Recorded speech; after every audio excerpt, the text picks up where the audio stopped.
আসসালামু আলাইকুম everyone, welcome to Apsara's mini kitchen. আজকে আমি আপনাদের সঙ্গে 11টি ভিন্ন স্বাদের ভর্তার রেসিপি শেয়ার করব। বাটাবাটির ঝামেলা ছাড়াই কিছু ভর্তা আমি হাতে মেখে করেছি, আর কিছু ভর্তা আমি ব্লেন্ডারে করেছি। খুবই মজাদার এই ভর্তাগুলি একদমই সহজভাবে আমি করে দেখানোর চেষ্টা করব। আশা করছি আমার আজকের রেসিপি আপনাদের কাছে ভালো লাগবে। ভালো লাগলে আমার চ্যানেলটি সাবস্ক্রাইব করবেন আর বেল বাটনটি অন করে রাখবেন আমার পরবর্তী ভিডিওর নোটিফিকেশন সবার আগে পাওয়ার জন্য। তাহলে আর কথা না বাড়িয়ে আমি রেসিপি শুরু করে দিচ্ছি। ভর্তাগুলি তৈরি করার আগে আমি কিছু কাজ গুছিয়ে নিব, যেহেতু আমি সবগুলি ভর্তা একসঙ্গেই করব। একটা প্যানের মধ্যে আমি বেশ অনেকগুলি শুকনো মরিচ নিয়ে নিলাম। এর মধ্যে আমি 1 টেবিল চামচ তেল দিয়ে দিচ্ছি। চুলার হিটটাকে একদমই লোতে রেখে একটু সময় নিয়ে এই মরিচগুলিকে মচমচে করে ভেজে নিতে হবে। মরিচগুলিকে অল্প আঁচে যদি ভাজা হয় তাহলে মরিচগুলি খুব সুন্দর করে মচমচে হবে, আর বেশি আঁচে ভাজলে মরিচগুলি উপর থেকে পুড়ে যাবে কিন্তু মচমচে হবে না। মরিচগুলিকে প্রায় 8 থেকে 10 মিনিটের মতো ভেজে নেওয়ার পর মরিচগুলি এখন মচমচে হয়ে গেছে। এই মরিচগুলিকে এখন আমি চুলা থেকে নামিয়ে একটা সাইডে রেখে দিব। এবার একই প্যানের মধ্যে আমি 2 টেবিল চামচ তেল দিয়ে দিচ্ছি। এবার এখানে রসুনের কোয়া দিয়ে দিচ্ছি। এই রসুনের কোয়াগুলিকেও আমি একটু ভেজে নিব। চুলার হিটটাকে লো মিডিয়ামের মাঝামাঝি রেখে এই রসুনের কোয়াগুলিকে আমি ভেজে নিব নরম হওয়া পর্যন্ত। যেহেতু কিছু ভর্তা আমি হাতে মাখাবো, তাই রসুনের কোয়াগুলি সফট হওয়া জরুরি। রসুনের কোয়াগুলি এখন সফট হয়ে গেছে। আমি এই রসুনের কোয়াগুলি নামিয়ে একটা সাইডে রেখে দিব।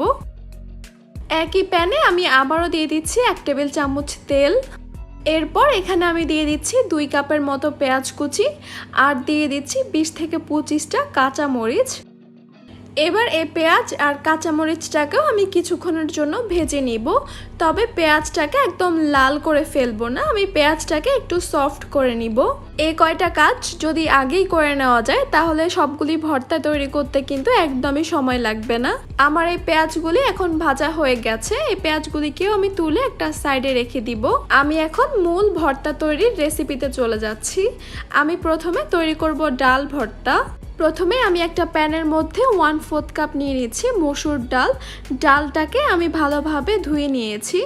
এরপর এখানে দিয়ে দিচ্ছি আমি 1 কাপ পানি, সঙ্গে দিয়ে দিচ্ছি খুবই সামান্য হলুদ গুঁড়া, লবণও দিয়ে দিচ্ছি খুবই সামান্য। সবকিছু খুব ভালোভাবে মিশিয়ে নিচ্ছি। এরপর এই ডালটাকে আমি সিদ্ধ করে নিব। ডালটাকে এমনভাবে সিদ্ধ করতে হবে ডালের যে পানিটা দিয়েছিলাম সে পানিটা একদমই শুকিয়ে যাবে, তবে ডালটা গলে যাবে না। দেখতেই পাচ্ছেন ডালের মধ্যে আমি যে পানিটা দিয়েছিলাম সে পানিটা একদমই শুকিয়ে গেছে, আর ডালটাও সিদ্ধ হয়ে গেছে। এখন এই ডালগুলিকে প্যান থেকে তুলে নিব আর ডালটাকে কিছুক্ষণের জন্য ঠান্ডা করে নিব। এরপর চলে যাচ্ছি ভর্তাটা তৈরি করতে। একটা মিক্সিং বোলে আমি নিয়ে নিচ্ছি 2টা ভাজা শুকনো মরিচ, সঙ্গে দিয়ে দিচ্ছি আমি সামান্য লবণ। লবণটা দিয়ে মরিচটাকে খুব ভালোভাবে গুঁড়ো করে নিতে হবে। লবণটা বুঝে দিতে হবে, কারণ ডাল সিদ্ধ করার সময়ও কিন্তু আমরা লবণ দিয়েছিলাম। ডাল ভর্তাটা আমি কাঁচা পেঁয়াজ দিয়ে করব। এখানে আমি 1 টেবিল চামচ কাঁচা পেঁয়াজ নিয়ে নিয়েছি, 2টা ভাজা কাঁচা মরিচ নিয়ে নিয়েছি, 2 কোয়া রসুন নিয়ে নিয়েছি, কিছুটা ধনিয়া পাতা কুচি, আর নিয়ে নিচ্ছি 1 চা চামচ সরিষার তেল। এখন এই সব কিছুকে আমি খুব ভালোভাবে মেখে নিব। মেখে নেওয়া হয়ে গেলে এখানে সিদ্ধ ডালটা দিয়ে দিচ্ছি। এখন সব কিছুকে একসঙ্গে খুব ভালোভাবে মিশিয়ে নিলেই কিন্তু তৈরি হয়ে যাবে ডাল ভর্তা। বাস আমাদের একটা ভর্তা কিন্তু রেডি। এখন চলে যাচ্ছি দ্বিতীয় ভর্তাতে। এখন করব আমি ডিম ভর্তা। আমি একটা বাটিতে নিয়ে নিচ্ছি 2টা শুকনো মরিচ ভাজা। এর মধ্যে আমি সামান্য লবণ দিয়ে দিচ্ছি। লবণটা দিয়ে মরিচগুলিকে খুব ভালোভাবে ভেঙে নিচ্ছি। দিয়ে দিচ্ছি এখানে 3 কোয়া ভাজা রসুন। ভাজা পেঁয়াজ দিয়ে দিচ্ছি 2 চা চামচ। এবার পেঁয়াজ আর রসুনটাকে খুব ভালোভাবে মেখে নিচ্ছি। এরপর এখানে আমি দিচ্ছি 2টা সিদ্ধ ডিম। ডিমগুলিকে আমি কাঁটা চামচ দিয়ে খুব ভালোভাবে ম্যাশ করে নিব। ডিমটা ভালোভাবে মেখে নেওয়া হয়ে গেলে এখন এখানে দিয়ে দিচ্ছি 1 চা চামচ সরিষার তেল, সঙ্গে দিয়ে দিচ্ছি আমি ধনিয়া পাতা কুচি। এবার সব কিছুকে খুব ভালোভাবে আমি মেখে নিচ্ছি। ভালোভাবে মেখে নিলেই কিন্তু তৈরি হয়ে যাবে ডিম ভর্তা। এখন করব আমি চ্যাপা শুটকির ভর্তা। আমি একটা বাটিতে নিয়ে নিচ্ছি প্রায় 10টার মতো শুকনো মরিচ। এই মরিচগুলিকে আমি সামান্য গরম পানি দিয়ে 30 মিনিটের মতো ভিজিয়ে রাখবো। 30 মিনিটে মরিচটা একদমই নরম হয়ে যাবে, ভর্তাটা বানাতে আর কোনো অসুবিধায় পড়তে হবে না। একটা প্যানের মধ্যে আমি সামান্য তেল নিয়ে নিচ্ছি। এবার এখানে 10টার মতো চ্যাপা শুটকি দিয়ে দিচ্ছি। চ্যাপা শুটকি ছাড়াও কিন্তু আপনারা অন্য যে কোনো শুটকি দিয়ে এই ভর্তাটা করতে পারেন। শুটকিগুলিকে আমি আগেই গরম পানি দিয়ে ভালোভাবে ওয়াশ করে নিয়েছিলাম। এখন এই শুটকিগুলিকে আমি 4 থেকে 5 মিনিটের মতো লো আঁচে ভেজে নিব। এই শুটকিগুলি এখন ভাজা হয়ে গেছে, আমি চুলাটা অফ করে দিচ্ছি। আর শুটকিগুলি যখন কিছুটা ঠান্ডা হয়ে যাবে তখন আমি একটা ব্লেন্ডারের জাগে নিয়ে নিচ্ছি। এরপর এখানে দিয়ে দিচ্ছি 2 চা চামচ ভেজে রাখা পেঁয়াজ, দিয়ে দিচ্ছি 4 থেকে 5 কোয়া রসুন, দিয়ে দিচ্ছি পরিমাণ মতো ধনিয়া পাতা কুচি, লবণ দিয়ে দিচ্ছি পরিমাণ মতো, ভিজিয়ে রাখা শুকনো মরিচগুলি এখানে দিয়ে দিচ্ছি। কোনো রকমের পানি ছাড়াই এসব কিছুকে একসঙ্গে ভালোভাবে ব্লেন্ড করে নিলেই কিন্তু তৈরি হয়ে যাবে চ্যাপা শুটকির ভর্তা। আপনারা কিন্তু চাইলে অবশ্যই শিলপাটার মধ্যে এই ভর্তাটা তৈরি করতে পারবেন। এই শুটকির ভর্তাটা দেখতে কিন্তু অনেক বেশি লোভনীয় হয়েছে। চলে যাচ্ছি আমি আমার পরের রেসিপিতে। এবার করব আমি বাদাম ভর্তা। আমি একটা প্যানের মধ্যে হাফ কাপ নিচ্ছি চীনা বাদাম। শুকনো প্যানের মধ্যে আমি বাদামটাকে ভেজে নিব কয়েক সেকেন্ডের জন্য। চুলার হিটটাকে একদম লোতে রেখে আমি এই বাদামগুলিকে 1 মিনিটের মতো ভেজে নিয়েছি। এই বাদামের এখন কাঁচা ভাবটা দূর হয়ে গেছে। বাদামগুলিকে আমি চুলা থেকে নামিয়ে নিচ্ছি। বাদামগুলি যখন ঠান্ডা হয়ে যাবে তখন আমি বাদামগুলিকে একটা ব্লেন্ডারের জাগে নিয়ে নিচ্ছি।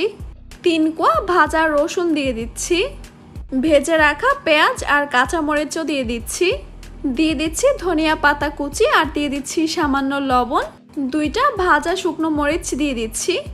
এরপর এখানে দিয়ে দিচ্ছি 1/4 কাপ সরিষার তেল। বাদাম ভর্তা তৈরি করার জন্য কিন্তু সরিষার তেলটা একটু বেশি পরিমাণে দিতে হবে। ব্লেন্ডারের জাগে ঢাকনাটা লাগিয়ে এখন আমি সব কিছুকে ভালোভাবে ব্লেন্ড করে নিচ্ছি। দেখতেই পাচ্ছেন সব কিছুকে ভালোভাবে ব্লেন্ড করে নিলেই কিন্তু তৈরি হয়ে যাবে আমাদের বাদাম ভর্তা। এখন করব আমি রসুনের ভর্তা। আমি এখানে নিয়ে নিচ্ছি ভেজে নেওয়া রসুন 10 থেকে 15 কোয়া।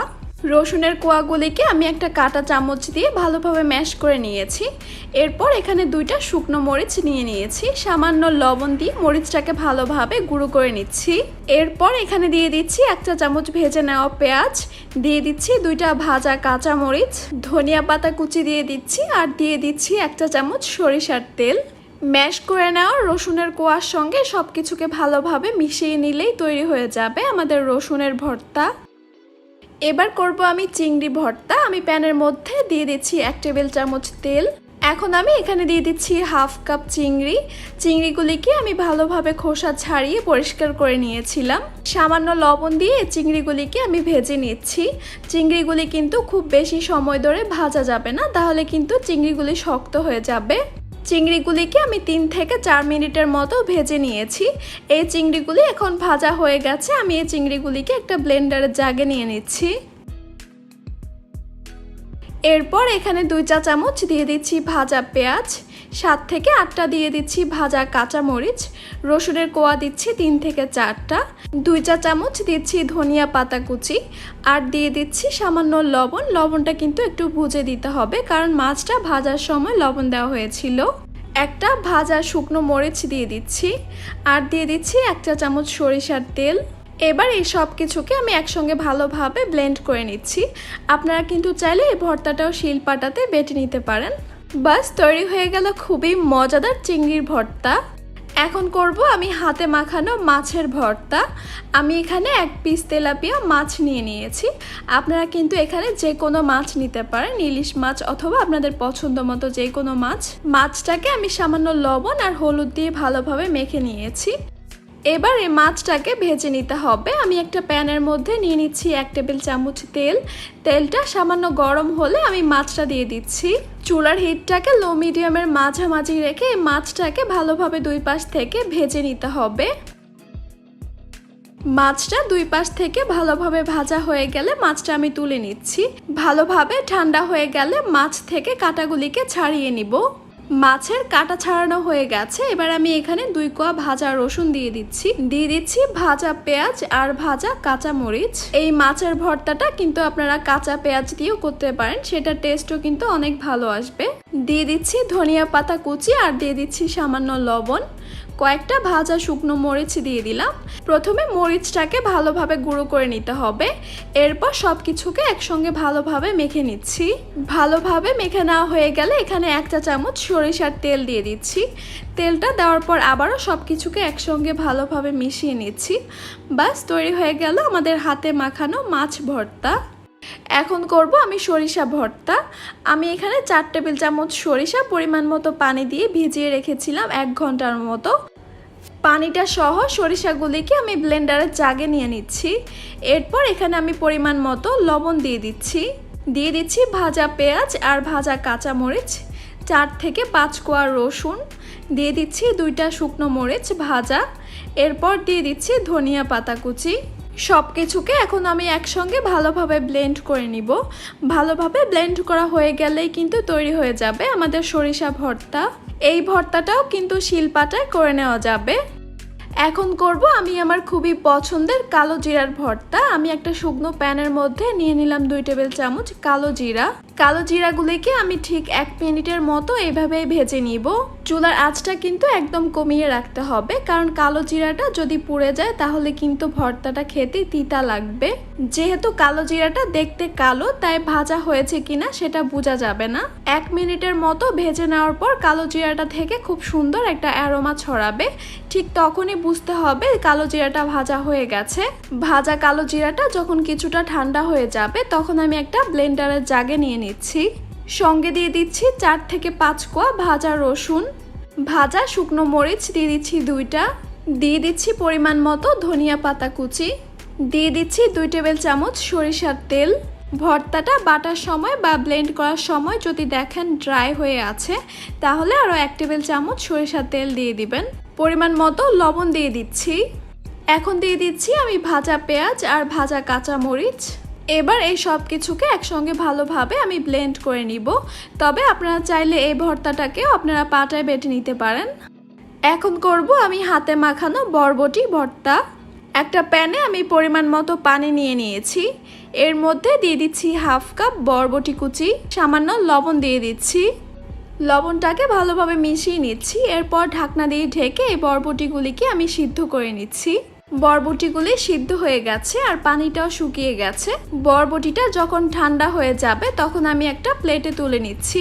এরপর এখানে দিয়ে দিচ্ছি ভাজা পেঁয়াজ আর দিয়ে দিচ্ছি ভাজা কাঁচা মরিচ, পরিমাণ মতো ধনিয়া পাতা কুচি দিয়ে দিচ্ছি। খুবই সামান্য লবণ দিয়ে দিচ্ছি, কারণ বরবটিটা সিদ্ধ করার সময় লবণ দিয়েছিলাম। এরপর দিয়ে দিচ্ছি 2 কোয়া রসুন। এবার সবকিছুকে খুব ভালোভাবে একসঙ্গে মেখে নিচ্ছি। ভালোভাবে মেখে নিলেই কিন্তু তৈরি হয়ে যাবে হাতে মাখানো বরবটি ভর্তা। এখন করব সর্বশেষ আর সবার ভীষণ পছন্দের আলুর ভর্তা। এখানে আমি একটা সিদ্ধ আলু নিয়ে নিয়েছি। এবার আমি এই আলুগুলোকে একটা কাঁটা চামচ দিয়ে ভালোভাবে ম্যাশ করে নিচ্ছি। দিয়ে দিচ্ছি 1 টেবিল চামচের মতো কাঁচা পেঁয়াজ কুচি, পরিমাণ মতো ধনিয়া পাতা কুচি দিয়ে দিচ্ছি। এরপর দিয়ে দিচ্ছি 2টা ভাজা শুকনো মরিচ, সঙ্গে দিয়ে দিচ্ছি 2টা ভাজা কাঁচা মরিচ, পরিমাণ মতো লবণ দিয়ে দিচ্ছি। 1 টেবিল চামচ দিয়ে দিচ্ছি সরিষার তেল। শুকনো মরিচটাকে প্রথমে খুব ভালোভাবে গুঁড়ো করে নিচ্ছি। এরপর সবকিছুকে একসঙ্গে খুব ভালোভাবে মাখিয়ে নিচ্ছি। ভর্তাগুলি দেখতে আরেকটু সুন্দর লাগার জন্য আমি সবগুলি ভর্তাকে এরকম গোল গোল বল করে নিয়েছি। সবগুলি ভর্তা একদম সহজভাবে করে দেখানোর চেষ্টা করেছি। যেহেতু মাত্রই কোরবানির ঈদ গেল আর নানান রকমের দাওয়াতও থাকে আমাদের, তাই বাসায় যদি এরকম কিছু ভর্তার আইটেম ট্রাই করা যায় তাহলে কিন্তু মন্দ হয় না। আশা করছি আমার আজকের রেসিপি আপনাদের খুবই ভালো লেগেছে আর আপনাদের কাজেও আসবে। রেসিপি ভালো লাগলে একটা লাইক দিবেন, শেয়ার করবেন ফ্রেন্ডস এবং ফ্যামিলির সঙ্গে।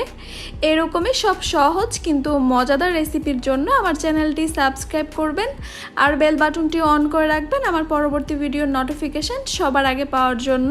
আপনাদের তৈরি করা যে কোনো রেসিপির পিকচার আমার সঙ্গে শেয়ার করতে পারেন আমার ইনস্টাগ্রামে অথবা ফেসবুক গ্রুপে। লিঙ্কগুলি আমি ডেসক্রিপশন বক্সে দিয়ে দিব। যে কোনো রেসিপি রিলেটেড যে কোনো কোশ্চেন অথবা অন্য কোনো রেসিপি যদি দেখতে চান তাহলে আমাকে কমেন্ট সেকশনে লিখে জানাতে পারেন। এতক্ষণ আমার সঙ্গে থাকার জন্য আপনাদের সবাইকে জানাচ্ছি অসংখ্য ধন্যবাদ। সবাই ভীষণ ভালো থাকবেন, সুস্থ থাকবেন। আল্লাহ হাফেজ।